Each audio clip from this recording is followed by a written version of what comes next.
La vida puede verse entre luces y sombras, a través del día o la noche, mediante las pequeñas o grandes cosas. Lo cierto es que el entorno crea condiciones para que nuestra vida sea una constante lucha por sobrevivir o, por el contrario, que cada día marque un nuevo comienzo en inclusión.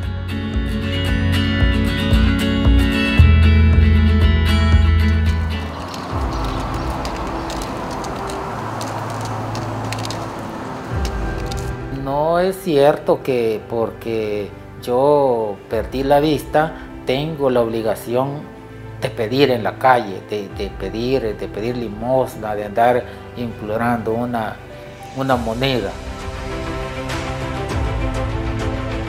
Nosotros podemos trabajar y somos capaces de hacer las cosas igual como las personas que ven u opinan que a veces hasta las hacemos mejor que los demás. Para el no vidente se necesita estímulo. Para cuando comienza una persona en esa situación de vida, necesita orientación, ¿verdad? Para él no decirse, bueno, yo no soy ya sin ojos, no soy nada, no soy nadie. Negativo. Eso no lo debe pensar nadie. Eso es lo que más prevalece, ¿verdad? Es el deseo de uno a seguir adelante y de vencer ese obstáculo que uno tiene.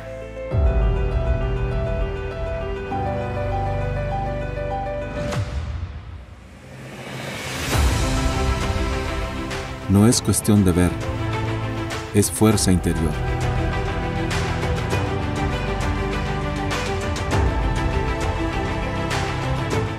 Cada 1 de marzo en nuestro país se celebra el Día Nacional de la Persona Ciega, con el objetivo de concientizar a la inclusión social de este sector de la población. Estas son 4 historias de personas no videntes que luchan día a día para superarse.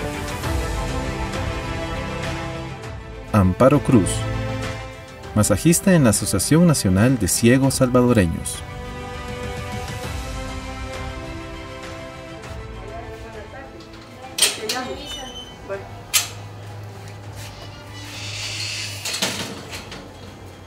Yo soy ciega desde que tenía 4 años. Me dio una enfermedad que, por lo que ahora después he comentado con los médicos, me dicen que tiene que haber sido meningitis.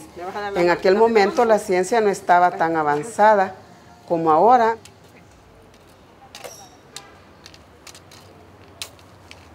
En primer lugar, como fue siendo una niña, contó mucho en mi familia.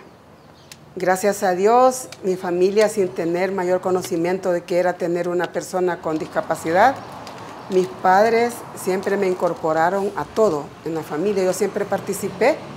Éramos 6 hermanos y yo era la quinta de 6. Entonces, eso me fue ayudando a sentirme útil a la sociedad y a poder servir a los demás, porque desde jovencita, en la comunidad donde yo residía, yo participaba en juntas directivas de jóvenes, después en juntas directivas de mujeres, y la comunidad, pues acostumbrados a verme crecer allí, a ver que yo estudiaba y todo, nunca me discriminaron, siempre me tomaron en cuenta en elecciones de juntas directivas, en todas las actividades.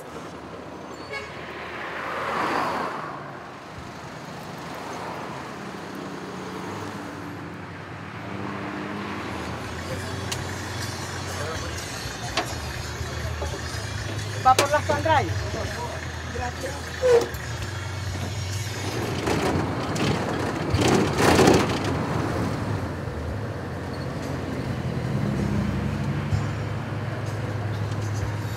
Gracias.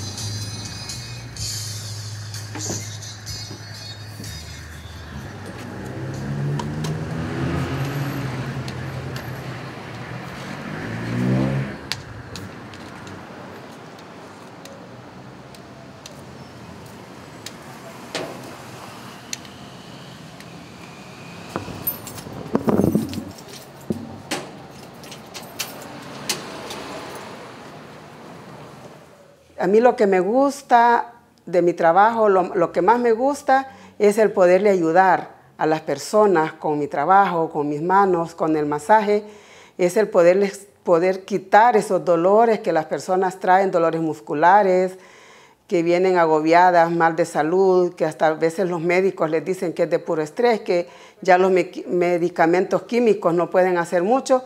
Entonces mi satisfacción es cuando la persona me dice, mire, venía que no podía enderezar el cuello, que no podía caminar y ya después del masaje ya lo pude hacer.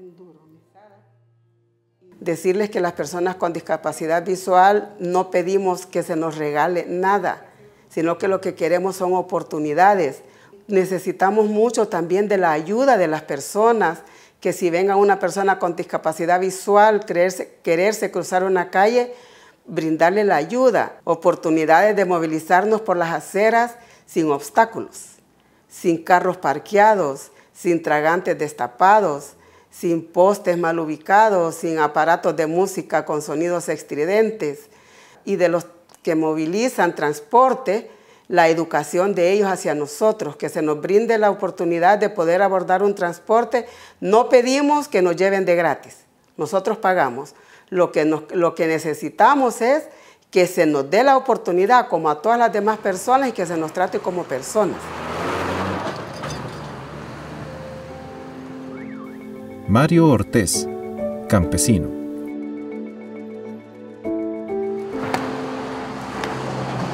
Lo que hago cuando despierto es autoexaminarme anímicamente y también de un modo emotivo, porque eso reconozco que es esencial para el día a día. Nací en el seno de una familia así, campesina. De hecho, pobre, extremadamente pobre. Pero como fue posible, me mandaron a la escuela rural que había en ese tiempo, ¿verdad? Finalizando la década de los 70. Los 80, muchas cosas se atenuaron para muchos, para otros se acabaron, como fue lo que sucedió, ¿verdad? El 24 de marzo del 1980. Venía de la escuela, estaba sonando una emisora allí. Era donde mi tío, cerca ya de la casa donde mi papá. Y la noticia que estaban dando era el asesinato de arzobispo de ese entonces, Óscar Arnulfo Romero. Entonces fue que nos tocó circunstancialmente y a la vez con un porcentaje de conciencia buscar la manera de luchar, pues. Entonces, trabajando en eso fue que específicamente en el mes de julio de 1985, activando una trampa, fue que no lo hice bien, pues, y me estalló, y fue así que en fracción de segundos perdí yo mis brazos y también los ojos. En ese entonces yo tenía 16 años y que a partir de entonces fue el cambio total ya de mi modo de vida. Y busco la manera de aprender cada día, que no es fácil, pero sí, a lo que me puedo reponer trato la manera, porque tiene que ser la búsqueda de cada ser humano, pienso yo, sin importar las condiciones en que estemos. Como lo han expresado algunos, lamentablemente, que una persona con su discapacidad es una carga para el país. No es una realidad eso. Si se le apoya un poquito, esta persona ya con el impulso que se le da, es capaz de hacer muchísimas cosas dentro de la sociedad.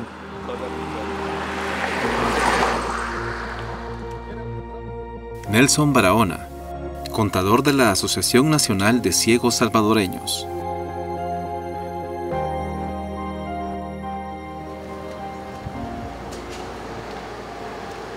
Tengo 34 años de haber perdido la vista, ya casi 35.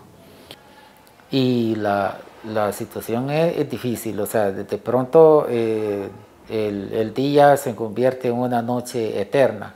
La emoción de uno es grande, o sea, no se acepta, uno no cree que esto me esté pasando a mí y que un milagro va a ocurrir de la noche a la mañana, que esto ya va a terminar y que voy a regresar a como era antes. Bueno, uno se hace un sinfín de conjeturas que nunca se cumplirán y que la situación seguirá así. Eso tarda años y años en uno comprender lo que no hay marcha atrás, que hay que usar lo que le queda a uno. No hay que lamentarse de lo que perdió. Las personas con discapacidad visual tienen mucho desempeño en el área intelectual y manual. Tenemos compañeros que están empleados en fábricas donde su tarea es revisar, empacar productos. Tenemos algunos ¿cómo se llama? Artesanos que se dedican a producir algún tipo de artesanía, llaveros, cosas así. También tenemos personas con discapacidad visual que se dedican a la masoterapia. En el caso de las personas con discapacidad, podemos salir adelante. Únicamente falta la oportunidad, una oportunidad laboral que nos permita demostrar que somos capaces, que podemos desempeñar un trabajo y ganarnos la vida dignamente. Orlando Pacheco, campesino.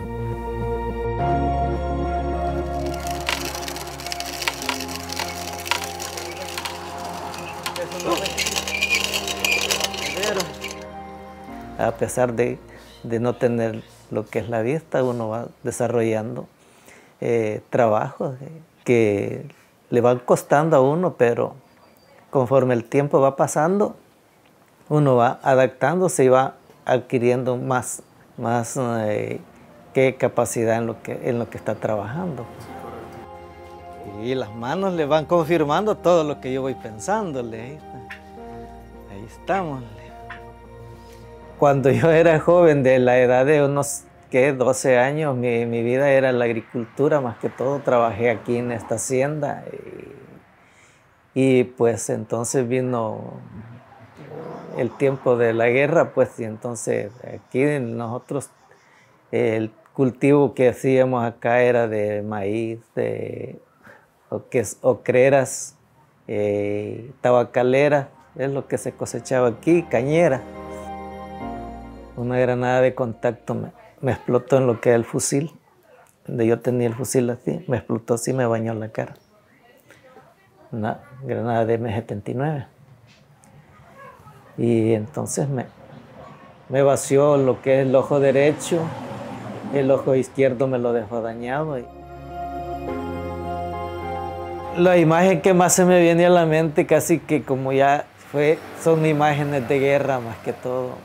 Yo cuando estoy solo, oigo una canción, lo primero las imágenes que me vienen, los compas que fueron heridos, los muertos, los cerros donde estuve, la población donde llegábamos a comprar y todo eso. Eso es la imagen que más refleja en mi mente.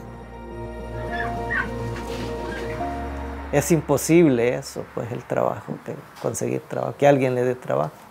Tiene que tener a alguien conocido adentro de estas tiendas o alguna fábrica ahí, tiene que tener conocidos para que realmente le puedan dar algo, pero si no, no hay nada. Siempre hemos sido rechazados así por lo que es las empresas. Espérate, perrito, que ahorita voy para arriba el palo. Este palito que... Y a veces me subo a los árboles, a mochar los árboles, ahí mochando los palitos, jalándole ramas a las gallinas para que coman, más que todo en el invierno, que están bien vestidos los palitos. Entonces ahí me subo y les corto las ramitas y las tiro a las gallinas para que ellas coman. Y la gente me ve arriba de los palos. ¿Cómo un ciego se va a subir a un árbol? ¿Cómo? Pero eso es mentira, pues. Ese mira, se hace el que no mira, pero bueno. De acuerdo con el Registro Nacional de las Personas Naturales, hasta 2018 en El Salvador se contabilizan 118.525 personas con algún tipo de discapacidad visual. En esta cifra, solo se incluyen a mayores de edad, por lo que el número podría ser mayor y llegar a las 130.000 personas, tomando en cuenta los menores de edad con esta discapacidad. Este sector de la población solo pide que se les garanticen las condiciones adecuadas de infraestructura para caminar de manera segura y libre de obstáculos, y las oportunidades para demostrar lo que pueden hacer dentro de la sociedad. Pedirle a la sociedad en general, a los empresarios, a las instituciones que generan empleo para todas las personas, que sepan que las personas con discapacidad visual somos personas útiles, podemos aportar mucho en cualquier área de trabajo. Lo más importante es trazarse una meta uno y que esa meta tratarla de cumplir sin poner peros adelante, sino que lo tengo que vencer y esa tendrá que ser nuestra meta.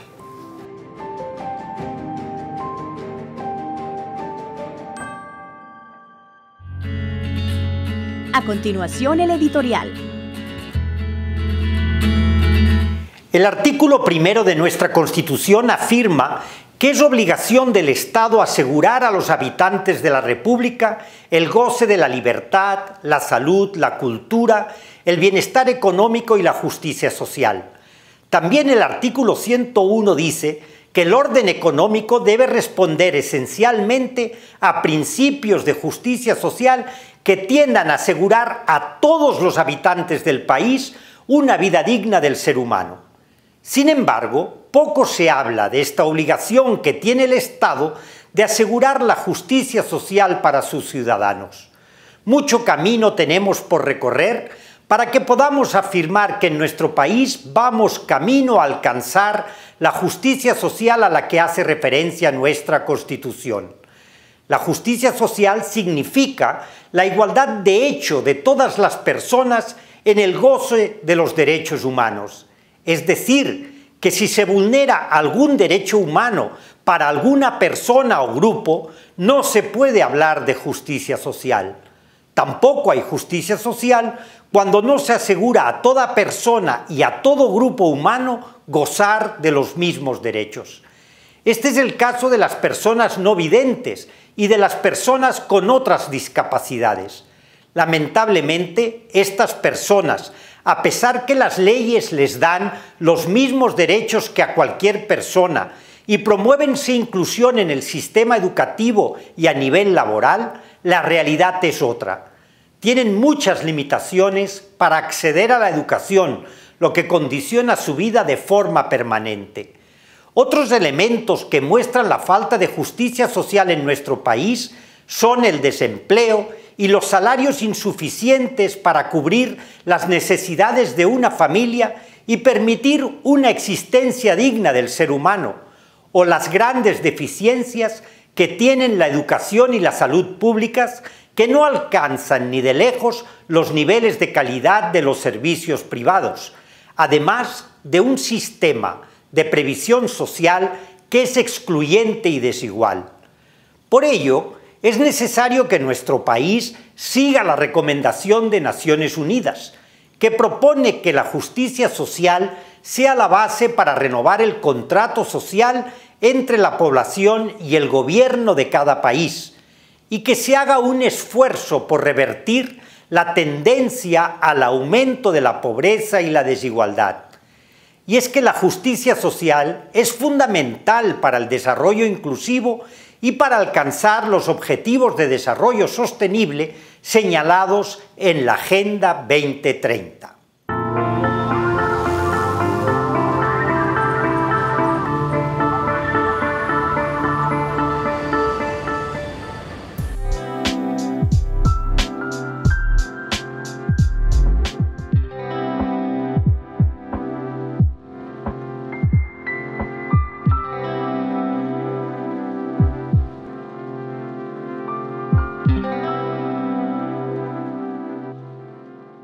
¿Qué tal, amigas y amigos? Bienvenidos a una nueva sección de la entrevista.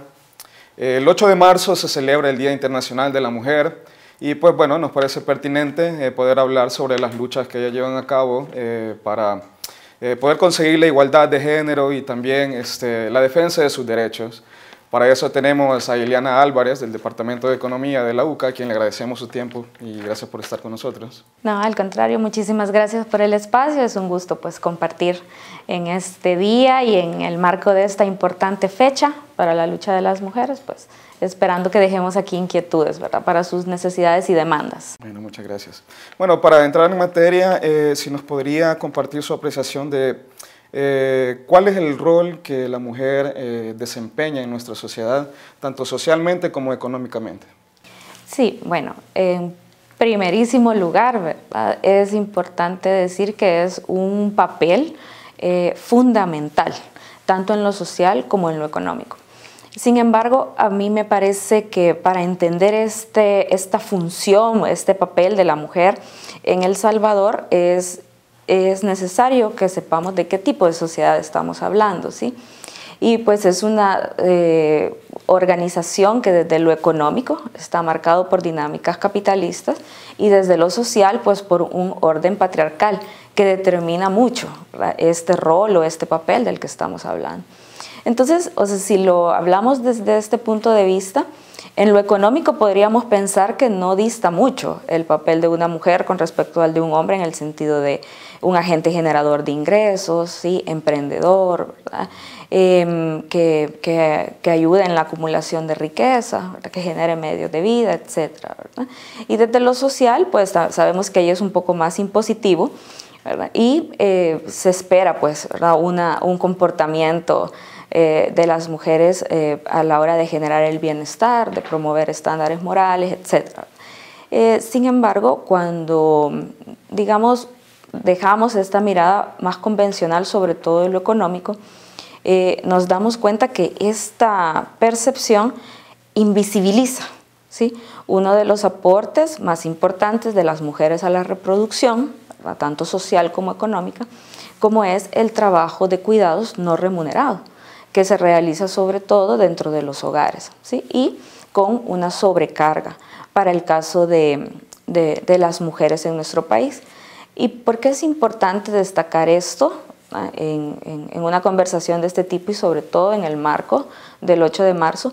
Porque es ahí donde se colocan importantes necesidades e importantes demandas de las mujeres, ¿sí? ¿Por qué? Porque esta distribución desigual de trabajo que existe en la sociedad, ¿sí?, está generando múltiples desigualdades, no solamente económicas, también sociales, de participación política, ¿sí?, de participación en el desarrollo.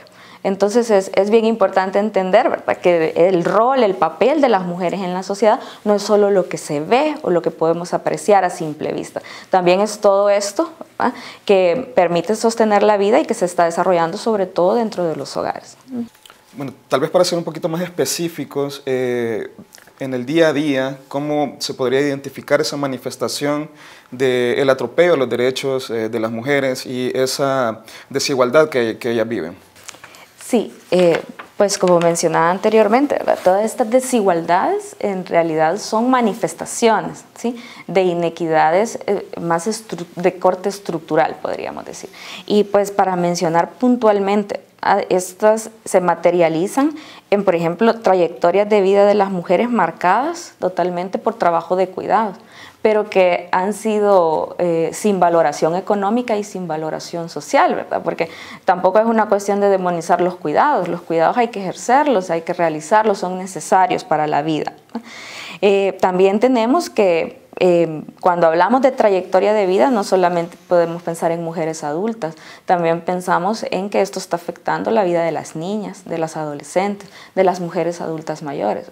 En el caso de las niñas y de las adolescentes, una de las manifestaciones más claras es, por ejemplo, la deserción escolar o tener dobles jornadas de trabajo cuando asisten a la escuela, que también tienen que atender labores dentro del hogar en forma desproporcionada con sus pares varones, ¿sí? Esta como pues exclusión educativa, ¿verdad?, también la vemos forma manifiesta como exclusión laboral, ¿verdad? Esto que pasa en la escuela, ¿verdad?, y que tiene sus raíces dentro del hogar, pues también se reproduce en los mercados laborales. tenemos ya sea mujeres que no están entrando, ¿verdad?, por motivos del cuidado o del hogar, o mujeres que entran en condiciones precarias o en desventajas con respecto a sus pares varones. ¿Cuál es como la manifestación más visible que siempre vemos de esto? Una de las desigualdades de género más conocidas es, por ejemplo, la brecha salarial, ¿verdad? Sabemos que pueden existir mujeres con la misma trayectoria, con el mismo nivel educativo dentro del mercado laboral, que pues tienen acceso a menor ingreso, ¿verdad?, en este sentido. Esto además, ¿cómo lo vemos desde mujeres de diferente nivel de ingreso o desde diferentes territorios? Lo vemos con dificultades para lograr autonomía económica, ¿verdad?, con mucha dificultad, por ejemplo, para entrar a los que se denominan mercados formales, ¿verdad?, dentro de la economía, ¿sí? También vemos muchas mujeres, ¿verdad?, que tienen su trabajo de vida ha sido el cuidado, sin acceso a una pensión, porque la pensión es un beneficio estricto del mercado formal, ¿no? Y bueno, también tenemos en general que las mujeres pues no participan de lleno en las dinámicas de generación de ingresos, ¿sí? Y esto pues también lo podemos observar cuando estudiamos aquellos sectores donde las mujeres sí son remuneradas, ya sea haciendo trabajos asociados al cuidado o en aquellos sectores que se logran insertar. También vemos, por ejemplo, que suelen ser los sectores de más bajos salarios, ¿sí?, aquellos en los que las mujeres logran insertarse. Entonces hablamos también de una precarización laboral de las mujeres. Tal vez hablando un poco en ese término de las mujeres que tienen que hacer como doble esfuerzo y que no son remuneradas igualitariamente, ¿no?, con el esfuerzo que hacen laboralmente. Las limitaciones que sufren las mujeres que se insertan digamos, al extracto laboral informal, ¿cuáles son esas limitaciones que viven o esa situación que viven? Sí, es bien importante el puente que usted enlaza, porque precisamente no son dobles esfuerzos, ¿verdad?, sino que hablamos directamente de dobles jornadas de trabajo. Pasa que una es de corte remunerado y otra es de corte no remunerado, ¿verdad?, y que pues sobrecarga en este caso los hombros de las mujeres porque hay una desigual distribución. En primera instancia entre hombres y mujeres, pero también entre las diferentes instancias de la sociedad, ¿sí? Instituciones empleadoras, Estado, comunidad también puedan contribuir en las labores del cuidado, ¿sí?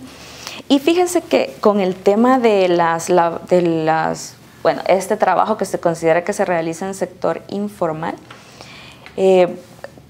la explicación, ¿verdad?, como directa que podemos dar cuando tratamos de explicar por qué existe este mercado informal es porque hay una incapacidad del formal para absorber, ¿verdad?, aquellos hombres y aquellas mujeres que forman parte de la fuerza de trabajo.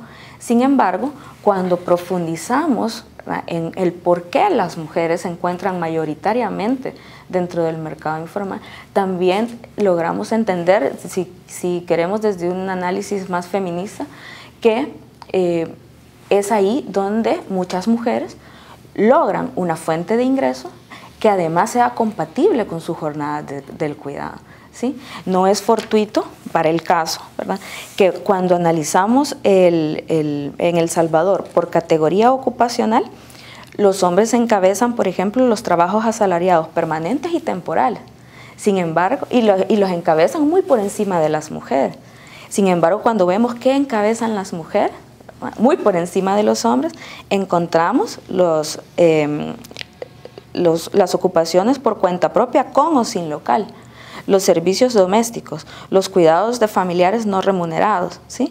Y por tanto, esto también garantiza y reproduce una estructura donde la mayoría de patrones son hombres, ¿verdad? Entonces, vemos también ahí cómo se realiza una cuestión de las relaciones de poder, ¿verdad?, en lo económico, ¿sí? Entonces, eso es en realidad muy importante a tener en cuenta a la hora de pensar medidas que beneficien a las mujeres que se desenvuelven dentro del denominado mercado informal, ¿no? Porque en realidad ahí hay más que una insuficiencia de acceder a una plaza formal, sino que también hay diferentes necesidades que es vital atender, ¿verdad?, por parte de quienes toman decisiones. Ahora bien, en el ámbito político, ¿cuál es la situación que vive la mujer? Tal vez hacer como dos escenarios. ¿Qué tiene que hacer una mujer o qué vive o cuál es la situación de la mujer para poder insertarse en el ámbito político o participar en el ámbito político? Y cuál es la situación cuando ya puede acceder a un espacio donde ella puede, digamos, desempeñarse en decisiones políticas, ¿verdad? Porque, bueno, se ve en redes sociales también, los ataques son diferentes a las mujeres, a funcionarias que a hombres, ¿verdad? Y también, bueno, les cuesta hay alguna diferencia en el camino hacia ese puesto, si nos puede ser. Sí, ahí es bien importante, como usted lo menciona, cómo lo introduce, porque vemos como ahí también está primando la cultura patriarcal, ¿no? En la forma en la que las mujeres pueden ejercer participación política. Pero antes del cómo la ejercen, ¿verdad?, es ver en qué medida tienen acceso a participación política. Porque, bueno, ya hemos hablado de que existe exclusión educativa, también de que existe exclusión laboral, ¿sí?, diferencias en los niveles de ingreso. Pero en este caso, la cuestión de la participación política constituye otra exclusión, ¿sí? ¿Y cuál es el problema con que haya desigualdad en esa participación? Que dentro de los espacios políticos, que normalmente son también espacios tomadores de decisiones, no se cuenta con voz y voto de las mujeres. Y eso no es una línea simple, sino que lo que se está dejando por fuera de los espacios tomadores de decisiones son las necesidades de las mujeres, ¿no? Entonces, estas mismas causas estructurales, estas mismas factores que imposibilitan para muchas mujeres un desarrollo integral, están imposibilitando también su participación en espacios políticos, y no solamente en política en el sentido estricto que la conocemos, ¿no?, sino también, por ejemplo, en los espacios de organización comunitaria, que también son espacios políticos, ¿verdad?, en los espacios de formación política, ¿verdad?, donde también vemos menos presencia de las mujeres, precisamente porque pues están realizando otras labores, ¿verdad? Tienen que estar en la casa, tienen que cuidar a los niños. Exactamente, la sobrecarga de trabajo de cuidados también está imposibilitando, ¿verdad?, esa participación política.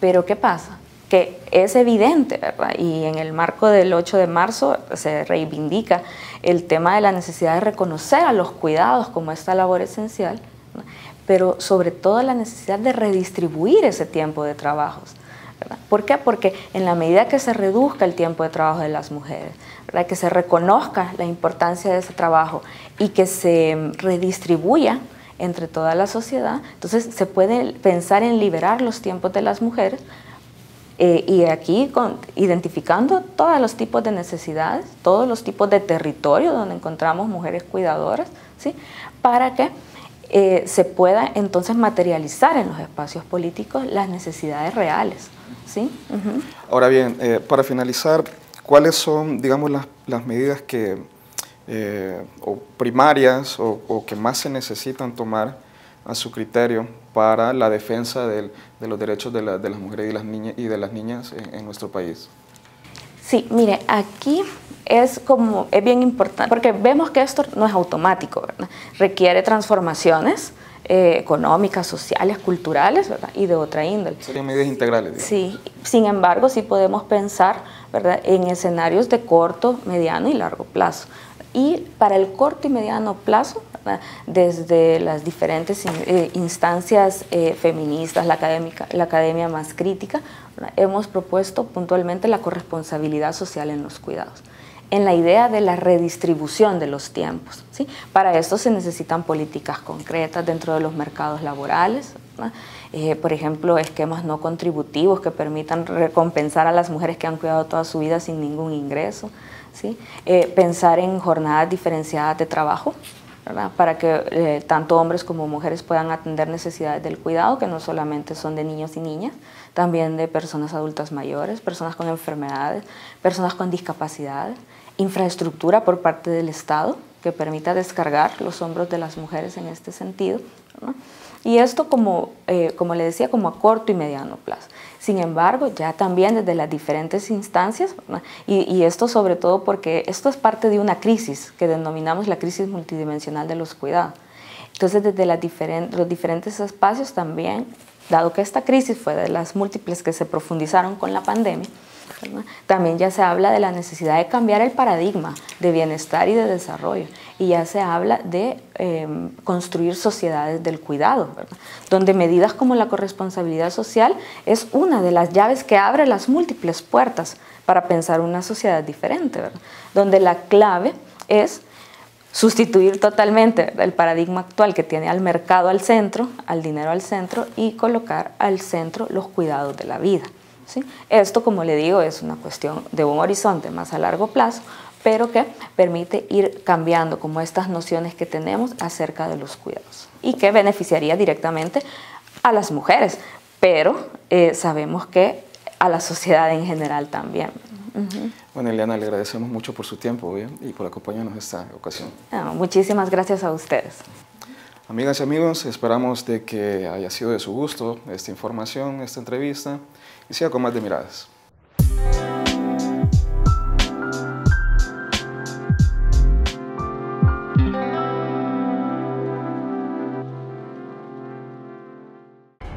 La Guerra Civil Salvadoreña ocurrió hace más de 30 años, pero sus heridas siguen abiertas y anhelando justicia. A la mente vuelven los recuerdos que cobran vida en los testimonios de salvadoreños valientes que alzaron la voz para que la historia no calle.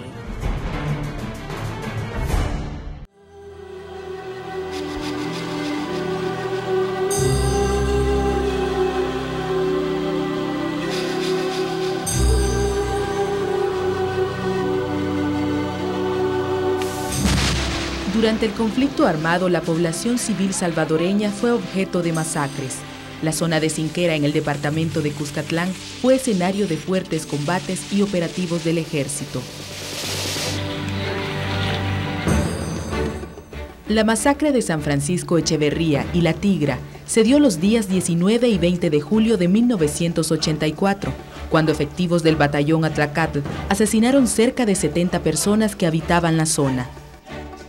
Y cuando mataron a mi hermana, mire, y la demás familia, mire, pero yo sentí mi corazón, sí, como que a mí era, ¿verdad? Sí, como que a mí era, mire, y todo, y cuando mataban los demás compañeros también, sí, como que a mí me habían dado los palazos y me habían agarrado.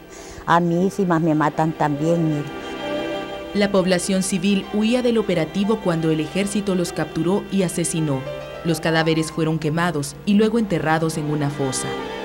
De estas gentes, unas fueron asesinadas en Carrasco, otras fueron capturadas y traídas hacia aquí al servicio, introducidas. Entonces, luego después le echaron leña, las quemaron adentro del servicio. Evaristo es sobreviviente de la masacre. Al huir del operativo se ocultó entre unos matorrales y esperó a que los soldados se marcharan después de masacrar a los pobladores. Salí con mi familia y otra familia, ¿verdad? A ver cómo nos salíamos del lugar, ¿verdad? Cuando llegaron, ¿verdad? Ya habían matado a la gente arriba y luego a la familia que yo le dije, retírense, ¿verdad? No alcanzaron a salir y ahí mismo asesinaron a la familia, ¿verdad? Y los quemaron. La gente no tuvo más, ¿verdad?, que tratar de correrse y tratar de escaparse, ¿verdad? Era difícil, ¿verdad?, porque por toda el área iba la tropa desplegada.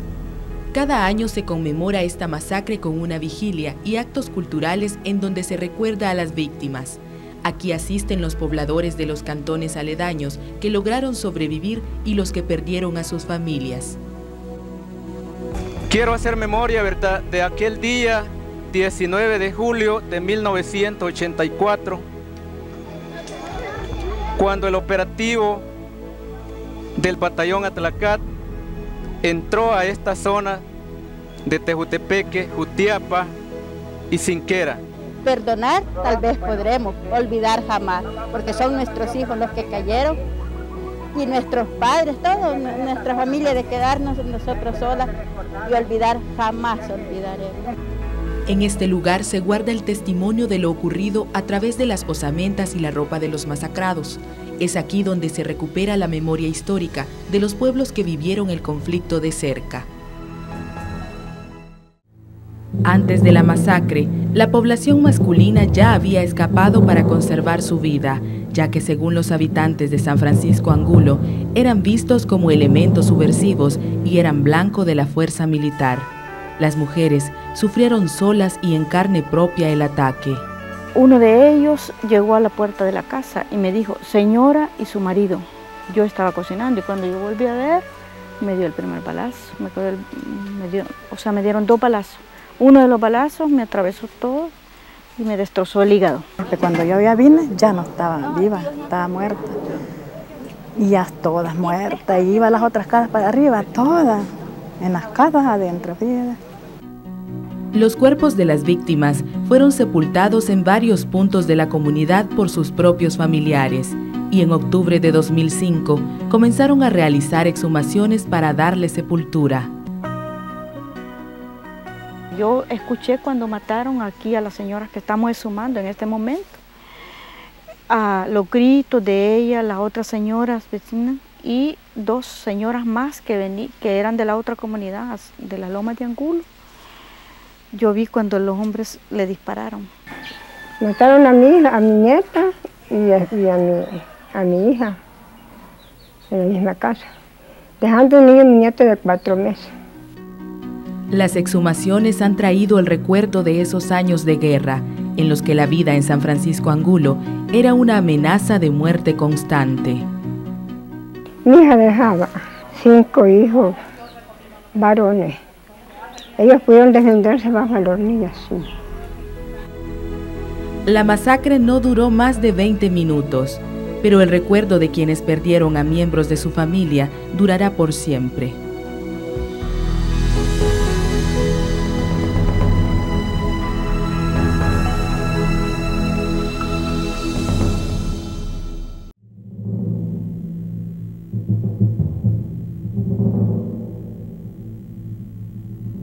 Pasaban las balas por todos lados, tan cerquita que ya no se sabía ni por dónde venían, pero venían de allá para acá.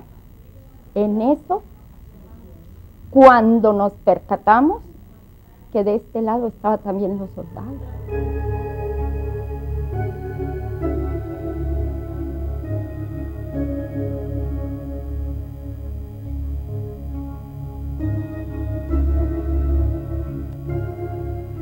Los años 80 golpearon a la población civil a causa de la guerra.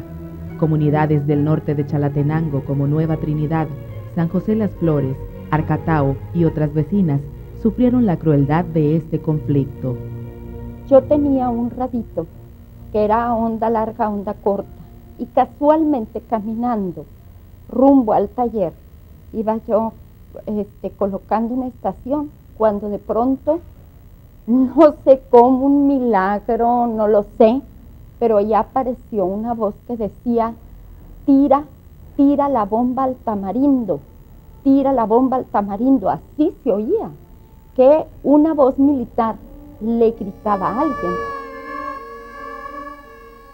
En el operativo militar, el ejército salvadoreño acorraló a más de 1000 personas de la zona norte de Chalatenango, quienes intentaron sobrevivir huyendo hasta el río Hualsinga.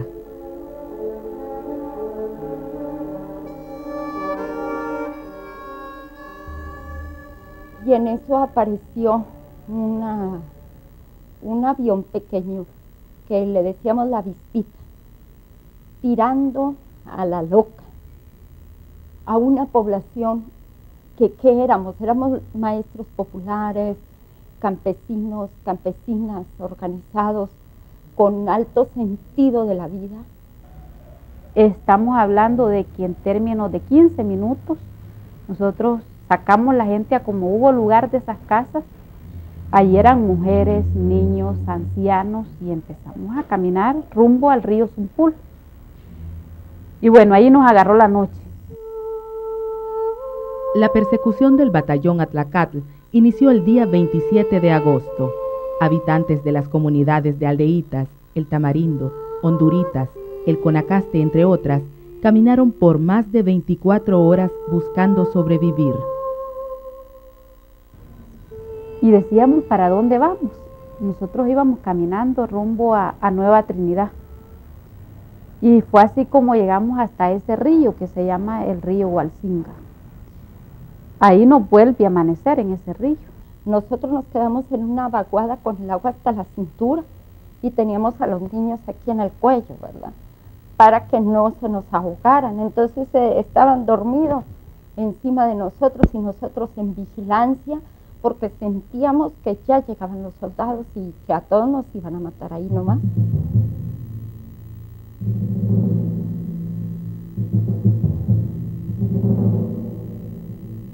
En la mañana del 28 de agosto, las comunidades se vieron sorprendidas por el ejército, quienes los acorralaron a orillas del río Hualcinga. O sea, ya ahí estábamos nosotros claros de que no había otra escapatoria, o correrse y ver si se autodefendía uno mismo o quedaba ahí tirado muerto, porque las ráfagas comenzaron a darse y comenzó aquello de todos lados. O sea que ahí era un solo tiroteo, que como estamos vivos es puro milagro de Dios. Se montó encima de mí un soldado. Yo vi cómo desde mi espalda el soldado con el fusil mataba niños, mataban mujeres. Allí a mi comadre Marta le balearon las piernas y entonces ella cayó. Luego con un machete se lo metieron en la vagina y ahí dejaron a mi comadre muerta. Luego de correr por sus vidas, muchos se escondieron entre la maleza y esperaron horas para poder salir con vida. Bueno, seguimos corriendo, así como a decir aquí que sea lo que sea, pero no nos podíamos quedar ahí a la orilla del río. Entonces, corriendo en eso, nosotros nos fuimos a encontrar con gente que estaba tirada al suelo, niños que estaban vivos y se habían quedado allí silencitos esperando que aquello pasara. Para los sobrevivientes, la masacre de Río Hualcinga es un recuerdo que persiste hasta hoy y que es una huella imborrable en la memoria de quienes vivieron la guerra y que aún esperan justicia. En Miradas damos paso a la sección musical.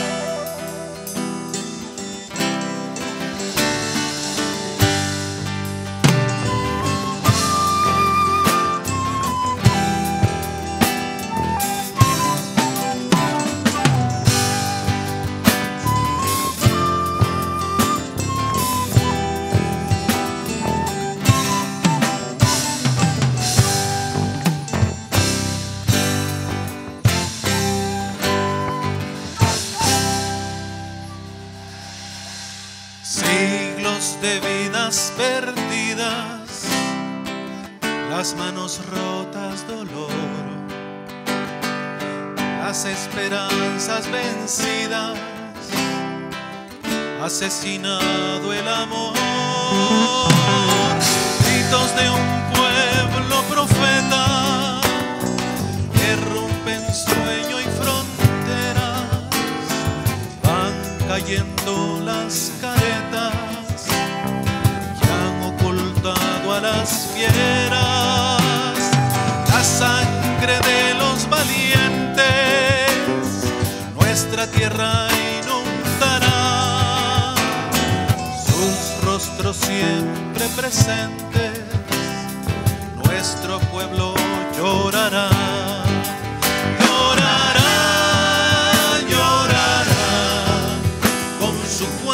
Desgarrado llorará, llorará, llorará, con su cuerpo desgarrado llorará.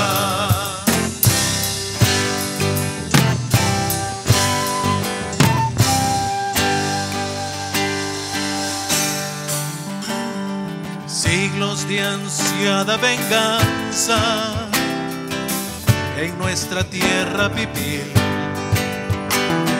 recobran hoy la esperanza en el cañón de un fusil. El indio Anastasio Aquino y Farabundo Martí nos trazaron el camino que ahora vamos a seguir. Banderas de rebeldía, los opresores caerán y la extranjera agonía nuestro pueblo destruirá. Destruirá, destruirá, con su puño de combate destruirá. Destruirá, destruirá, con su puño de combate destruirá.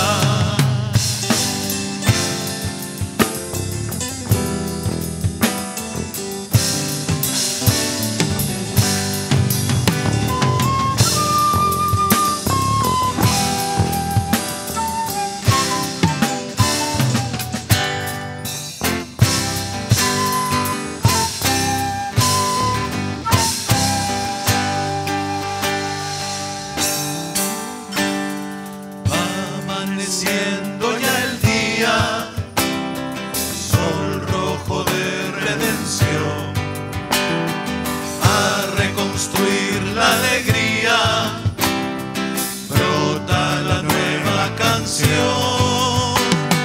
Lágrimas por los caídos, abonarán los sembrados, nuestros ideales prohibidos serán liberados. La armadura libertaria nuestro pueblo vestirá. Patria revolucionaria nuestro pueblo construirá. Construirá, construirá, con su brazo de hombre nuevo construirá. Construirá, construirá, con su brazo de hombre nuevo construirá.